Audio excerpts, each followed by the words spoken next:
The first time it happens, it doesn't feel like madness. It feels like meaning. A glance across a room. A smile that lingers. A silence charged with something more than electricity. It feels sacred, mythic, as though the universe itself has orchestrated the moment, as though time has paused to allow you to step into something ancient and inevitable. And then it begins, the unfolding of a story you never wrote, but that has always been written into you. There is a woman, yes, but more than that, there is the woman. Not flesh and breath and imperfection, but an apparition, an essence, the shape of longing, dressed in human form. You see her, not as she is, but as something more, or less. You cannot be sure, because what you see is not her, but the echo of something deeper. The imprint, the anima. Carl Jung understood what most men cannot admit without shame, that our deepest relationships are not with people, but with phantoms. That when a man falls in love, he often falls not for the woman herself, but for the mirror she unknowingly holds to his unconscious. In that mirror lives the feminine he has repressed, yearned for, and projected since before he had language. And so she becomes everything, savior and seductress, angel and destroyer. Not because she is any of these things, but because the man, the boy, the dreamer, made her so. How strange it is to carry within oneself an image of woman more powerful than any real woman could ever be. She is tenderness and cruelty, beauty and betrayal. She is the door to heaven and the abyss beneath it. And most terrifying of all, she does not know what she is to him. This is the trap. This is the myth. He cannot see her clearly, because he never did. He only ever saw the shape his soul gave her. She may speak, but he hears only poetry. She may hurt him, but he calls it depth. She may leave, and he will say it was fate. It is not her fault. She never asked to be worshipped. But once she enters the architecture of his inner world, she becomes less a person and more a symbol. And symbols do not age. Symbols do not disappoint. They endure. But real women do not. So he clings to the image, even as the real woman withers beneath his projections. He asks for eternity in a world that offers only fleeting moments. He expects divine purpose from a being made of ordinary scars. He calls it love, but it is possession. He calls it destiny, but it is illusion. This is the danger Jung tried to warn us about, that the feminine within a man, if unexamined, becomes the prison he builds for those he claims to adore. And the cost of this blindness is catastrophic, because when she disappoints, when she becomes human, the myth collapses. The inner world rebels. He does not know how to mourn her, because she was never real. And so, he mourns himself. He spirals. He rages. He writes poems, drinks alone, becomes cruel, becomes small. He says, "She ruined me." But the truth is, she only ever existed inside him. Every man must meet his anima, but not every man survives her. Some marry her shadow and spend decades wondering why the love they imagined never arrives. Others chase her across bodies and cities, never finding what they seek because it was never outside them to begin with. A few, the rare few, look within. They descend into the psyche through pain and dream, memory and myth, until they see her for what she is, the lost voice of their own soul. To truly see her is to recognize what he has abandoned in himself, his softness, his intuition, his longing for meaning beyond conquest. She is not his salvation. She is his initiation. But how many are ready for that? Most would rather love the ghost than face themselves. And so we live in a world of haunted men. Men who idolize, then demonize. Who pedestal, then destroy. Who cannot hold both love and reality in the same breath. They were taught to be strong, decisive, rational. And so the feminine in them twisted underground, becoming myth instead of muscle, song instead of spine. They project because they cannot integrate. They love what they do not understand, and fear what they cannot control. And the woman? She suffers silently, caught in a web she did not weave. She is adored, then punished, exalted, then blamed. She does not know why he needs her so desperately. She only knows that he sees through her, not into her. She becomes a symbol of something she never chose to be, a hostage of his inner war. But beneath all of this, beneath the tragedy, the yearning, the silence, lies something even more heartbreaking, the possibility of wholeness. If he could see her clearly, not as the anima, but as herself, perhaps he would begin to see himself. And perhaps, then, neither would be alone.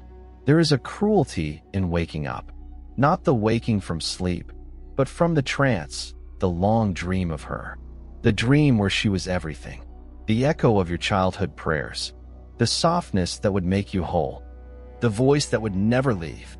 You loved her not because of who she was, but because of who you became when she looked at you. Her eyes weren't eyes. They were absolution. Her body wasn't flesh. It was meaning. But slowly, painfully, that dream fractures. Not with a scream, but with a silence. A glance that no longer lingers. A word that lands too sharply. A feeling that vanishes when you reach for it. And in that silence, you are left with something unbearable, the realization that you never loved her. You loved your longing. She was never there. Not really. She had a name. She had fears. She had memories you never saw. But you didn't ask. You didn't want her reality. You wanted your myth. You wanted a mirror, not a mystery. And now that mirror is cracked. This is where the pain begins, not from her absence, but from the collapse of the story you wrote around her. The anima, once sacred, becomes shadow. You see her flaws and call them betrayal. You feel your hunger and call it her failure. But deep down, you know, it was never her responsibility to carry your soul. And yet, still, you grieve. Not because she left, not because she changed, but because she revealed herself. Because she stopped playing the part. And you do not know how to love what does not worship you back. This is what Jung meant when he spoke of the dangers of projection. When the feminine is exiled from the male psyche, it seeks expression through others. And those others become burdened with the impossible task of being what you've lost within yourself. How many men have tried to make a home out of a woman, only to find that their own inner house was still in ruins? How many nights have been spent staring at the ceiling, not mourning her, but mourning the collapse of the only thing that gave life a shape, the fantasy of reunion, of healing, of being finally understood without having to speak? And how often is she blamed for that collapse? She was too cold, too distant, too demanding, too independent, or worse, too real. Reality cannot compete with illusion. And when the spell breaks, the man does not fall out of love, he falls into himself. What he finds there is not romance, but wreckage. Years of unlived feeling, buried tenderness, rage wrapped in longing. A boy who still believes that if he is soft, he will be forgotten. That if he cries, he will be discarded. That if he truly sees her and lets her see him, the world will collapse again. So he runs, back into silence, back into control, back into a world where no woman is real enough to hurt him, and no memory is sharp enough to wake him. He retreats into performance. Charm, ambition, conquest, anything but stillness. Anything but truth. Because truth is unbearable, he never wanted love. He wanted to be mothered. And when he could not find that, he punished her for reminding him of the wound. This is not cruelty by design. It is suffering unspoken, passed down through fathers who never cried, through cultures that taught boys to conquer women before they could understand them, through religions that sanctified the virgin and vilified the flesh.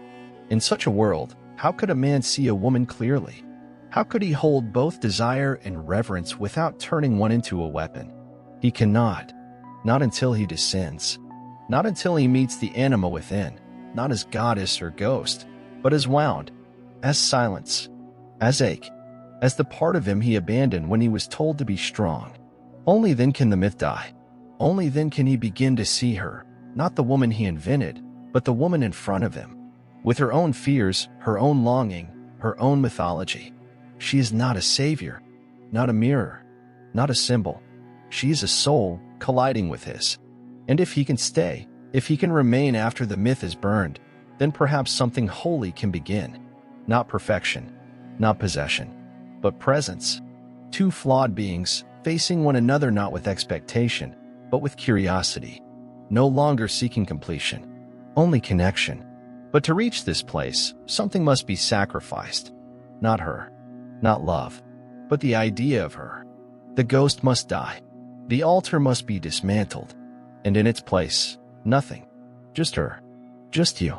Just the terrifying, beautiful uncertainty of what it means to truly see and be seen. This is the fire Jung speaks of. Not destruction, but transformation. Where the boy burns and the man rises not as a conqueror, but as a witness. Not to myth, but to life. And in that life, perhaps, she can finally breathe. She walks through the world as if the air around her carries expectation. Not of herself, but of what she's supposed to mean. Men look at her and see a prophecy, a vessel, a return to something they never had but always mourned. She does not speak, and yet they write poetry. She does not touch, and yet they imagine salvation in the shape of her hands. It is not flattery. It is pressure. To be beautiful is one thing. To be a symbol is another. And symbols are not allowed to crack. So she learns early how to hold the gaze without trembling, how to smile in ways that don't invite chaos, how to soften her voice just enough to be mythic but not enough to seem weak. She becomes the dream they need, and slowly she forgets her own. This is not love. It is projection, the quiet violence of being turned into someone else's missing piece. And as men worship, they forget to ask. As they kneel, they forget to see. They believe their reverence is a gift, but it is a mask, and masks suffocate the soul behind them. The woman who is worshipped eventually learns that affection is a kind of leash. She feels it in the moments when her silence is praised more than her truth, when her softness is celebrated until it speaks, when her body is adored but her anger is called hysteria. She begins to sense the cost of being a mirror for someone else's hope, that she is never allowed to be the storm, only the sea that soothes it. And so she fractures, not in ways the world can see, but inwardly, quietly. She begins to measure her worth in the currency of reaction. If he is content, then she is enough. If he pulls away, she dissolves. She was not taught how to exist without being reflected. Because no one ever loved her, they only loved the dream she agreed to wear. And that dream becomes her prison. The more she tries to be what he longs for, the less she remembers what she needs. Her voice grows unfamiliar. Her desires feel dangerous. She begins to disappear beneath the weight of being ideal. This is not only a personal tragedy, it is a cultural one. We live in a civilization where the feminine has been reduced to either icon or cautionary tale, the virgin or the witch, the mother or the seductress, the healer or the threat. There is no space for her to simply be human, layered, complex, contradicting, unfinished. And so women perform, not because they are weak, but because the world demands masks before it offers safety. Jung knew this. He saw the way the unconscious turns symbols into scripts, and scripts into chains. When the feminine lives only in the fantasy of the male psyche, when she is trapped in the role of the anima, she becomes both adored and devoured. Every smile she gives becomes a ritual. Every withdrawal, a betrayal. She is not allowed to change, because to change is to kill the dream. But dreams must die for truth to live. The man who clings to the myth of her, who cannot let go of his idealized anima, becomes a ghost to himself. He chases her through strangers, through bodies, through years. Every new face offers a glimpse of the sacred. Every loss reopens the wound. He does not know that what he seeks is not her, but him. His forgotten softness, his buried grief, his unspoken desire to be held without having to perform strength. Until that is reclaimed, no woman will be enough. Because no woman can carry what he's abandoned, and no woman should. The tragedy is circular. He wants to be loved. She wants to be seen. But the myth between them distorts every gesture. He gives flowers and expects redemption. She offers honesty and is called cold. He fears her independence because it reminds him that she is not his creation. And the more she asserts her reality, the more he feels betrayed. Because the real her was never what he was in love with.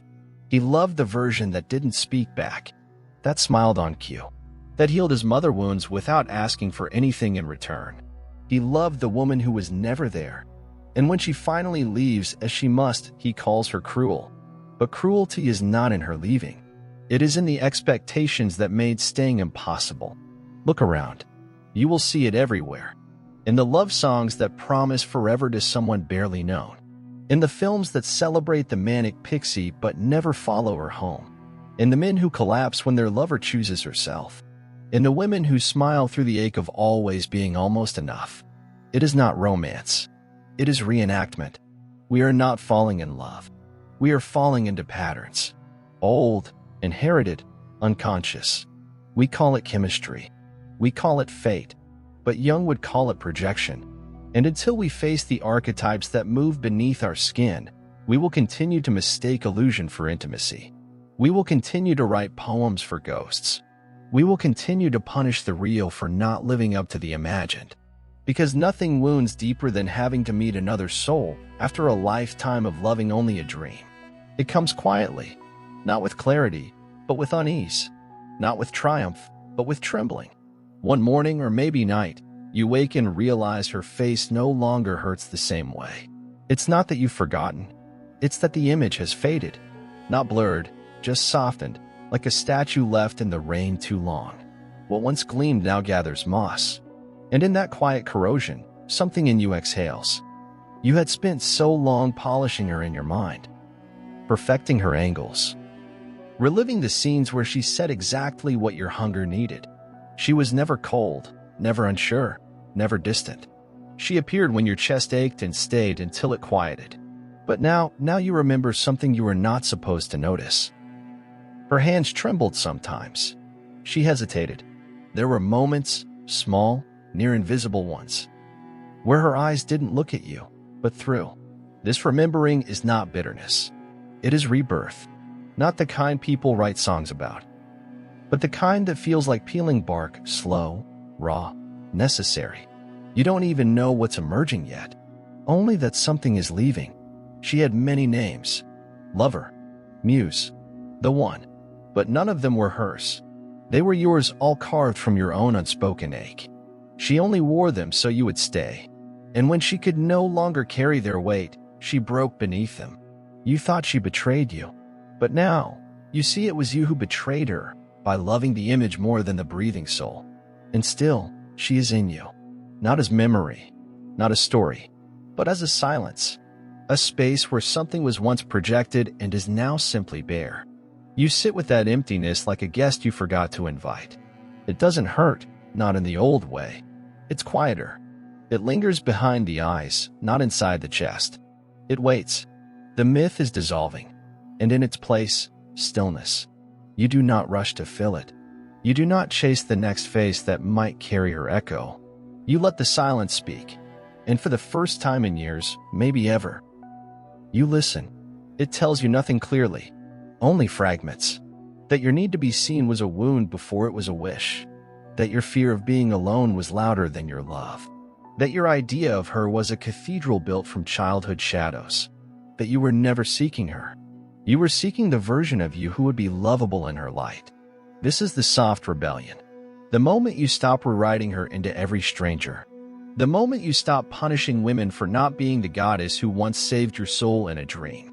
The moment you realize she never could have saved you because you had not yet chosen to be real. And now, something is choosing, not consciously, not even willingly, but deeply, from somewhere older than language. A vow is breaking, the vow you made to stay asleep. You do not want to worship anymore. You want to see and be seen, without theater, without divinity, without the weight of unsaid prayers pressing her into a shape she was never meant to hold. You want to meet her as a person, not an answer.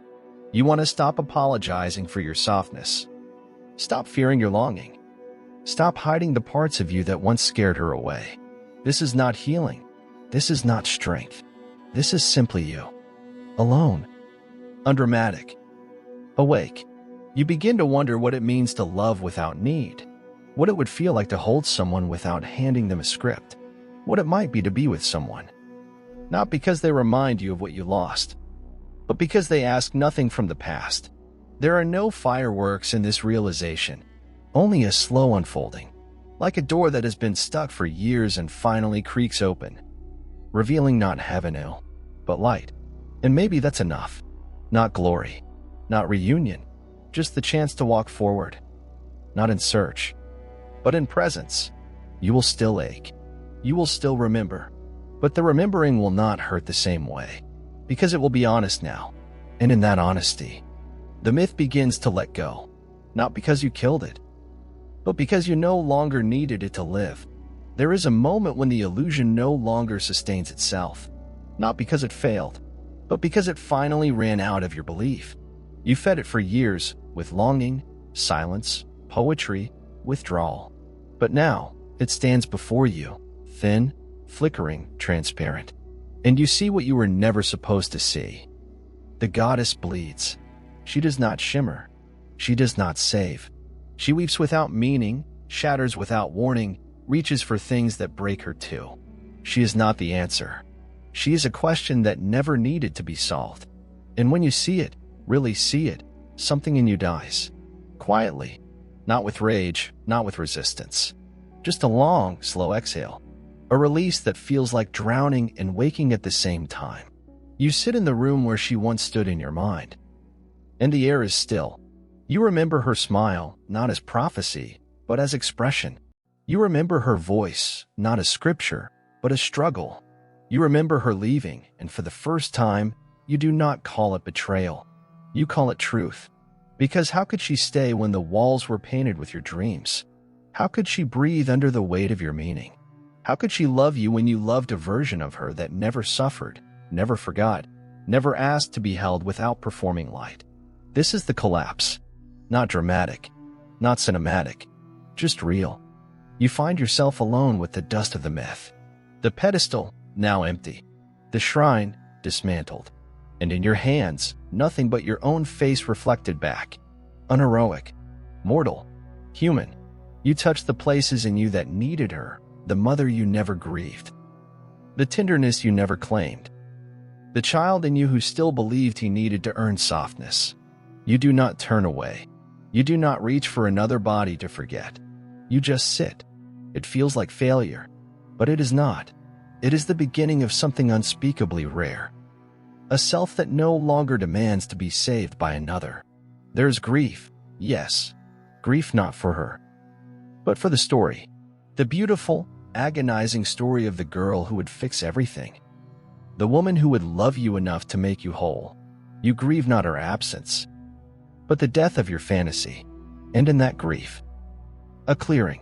For the first time, you remember that she never asked to be divine. She never wanted your worship. She wanted to be held in the way you could never hold yourself. Not carefully, but completely, with all her failures, all her darkness, all her ordinary wounds. You look back at your life, the faces you touched without seeing, the eyes you praised until they blinked wrong, the hands you kissed until they trembled with confusion. And you understand, not with guilt, but with gravity. You were never cruel. You were just lost. And they were real. Every woman you tried to turn into a bomb, they were not illusions. You made them into illusions, and then punished them for not staying unreal. This is not shame. This is unveiling. You begin to whisper things you never said, not to her, but to yourself. I see now. I wanted you to be more than human because I could not bear my own humanity. I forgive us both. And in those quiet confessions, you notice the myth doesn't fight back. It doesn't beg to stay. It fades. It fades because it was never real. And what remains is your longing, still here, but quieter, no longer screaming for a savior, just breathing, asking, waiting for nothing. This is not the end. This is not redemption. This is the stillness after the temple falls. And in the rubble, your own reflection. Finally free of the disguise. The goddess bleeds. And so do you. But now, neither of you hides. There is a moment after the storm ends where even the wind forgets how to move. Not because it is finished, but because there is nothing left to tear down. You sit in that moment now, where the stories you once needed have collapsed. and the silence no longer frightens you. It holds you. You walk differently, not with pride, not with caution now, but with a kind of soft gravity, as if each step no longer needs to prove anything. She is still with you, not as myth, not as symbol, but as memory, and more than that, as person. Her voice now carries weight, not wonder. Her absence no longer haunts. It rests beside you like a closed book. Quiet, complete, unreadable in places, but no longer aching to be rewritten. You see her in the faces of others, in passing smiles, unfinished sentences, in the subtle curve of someone turning away, in the laugh that is half apology. And you do not chase her anymore. You let her go without letting go. You understand now that not everything lost is missing. Some things simply return in new shapes, without needing names. There is peace in that, not because you understand it, but because you no longer demand that you must. This is the end without ending. The breath you take with no question on your lips. The gaze that meets another and expects nothing. Not emptiness, not closure, just this. The vast, soft presence of being. Without disguise, without script, you walk through the same streets as before, but they no longer echo the old longing. There are no songs playing in your head, no imagined reunions behind every corner. The world no longer bends to your hunger. It just is. And you belong to it. You do not need her to return. You do not need another to arrive. What was once a desperate question, will I be loved again, has become something simpler, something quieter. Can I stay with myself, even here? And the answer, though whispered, is yes. You begin to notice the way light hits the floor in the morning, the small tremble in your hands before sleep, the space between thoughts that used to be filled with planning, now filled with nothing but breath, alive, complete in its incompletion. You speak less often, not out of sadness, but because the need to be understood has loosened its grip. You know now that no one will ever see you perfectly, and that has become a kind of freedom. There are still shadows, still memories that sting, but you do not run from them. You let them sit beside you, not as ghosts, but as pages in the story of your becoming. She taught you that, not by staying, but by leaving, not by loving you flawlessly, but by showing you where you still demanded perfection. The anima, once projected outward, once wrapped around strangers like a second skin, now returns home. She no longer wears someone else's face. She no longer speaks through ache.